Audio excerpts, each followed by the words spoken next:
राजस्थानचे राज्यपाल हरिभाऊ बागडे यांनी संविधानाबाबत एक मोठा दावा केलेला आहे। संविधानाच्या मूळ प्रतीमध्ये महापुरुषांसह देवी देवतांचे फोटो होते, ते नव्या संविधानामधून काढण्यात आले असून ते पुन्हा छापावे अशी मागणी केली आहे। कोण विरोधात करतो बघू असं म्हणत संसदेमध्ये ठराव करावा अशी मागणी राज्यपाल हरिभाऊ बागडे यांनी केली आहे। मात्र संविधानाची मूळ प्रत कशी होते, कोणते फोटो मूळ संविधानामध्ये होते, इंग्रजी प्रतींचं हिंदीमध्ये भाषांतर कोणी आणि कुठे केलंय याबाबत एक्सक्लुझिव्ह आढावा घेतलाय आमचे प्रतिनिधी किरण ताजणे यांनी। बघूया। नाशिकच्या सार्वजनिक वाचनालयामध्ये असलेल्या या ज्या प्रती आहे, ज्याची देखरेख आणि एकूणच जो विभाग आहे त्या विभागाच्या प्रमुख आपल्या सोबत आहे अनिता नगरकर मॅडम। पुढारी न्यूज मध्ये तुमचं खूप खूप स्वागत।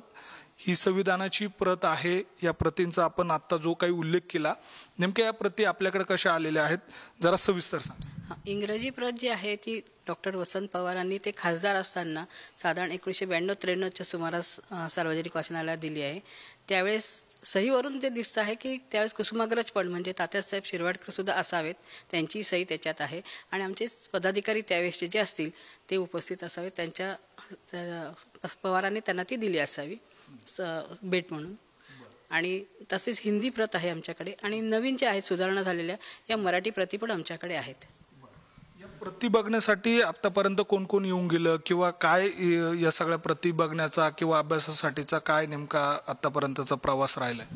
जी आपल्याकडे इंग्रजी प्रत आहे ती प्रत बघण्याकडेच जास्त ओढ आहे आणि त्याच्यामध्ये सह्या वगैरे जे सगळे आहेत ते बघितले जातात। मुलांना त्याच्यात किंवा प्रत्यक्ष त्यांच्या सह्या बघून त्यांना आनंद होत असतो आणि जास्ती करून तीच बघितली जाते। मग बाकीचे अभ्यासक जे येतात त्यांना मराठी किंवा हिंदी त्याप्रमाणे आपण दाखवत असतो। बदल झालेले काय आहेत का तर ते आपण त्यांना दाखवत असतो। पुढच्या म्हणजे घटनेत काय बदल झालेत त्याप्रमाणेचे ते आपण आणि त्या मराठीत आहेत आपल्याकडे। व्हिडिओ जर्नलिस्ट जयेश साबळेसह मी किरण ताजणे, पुढारी न्यूज, नाशिक।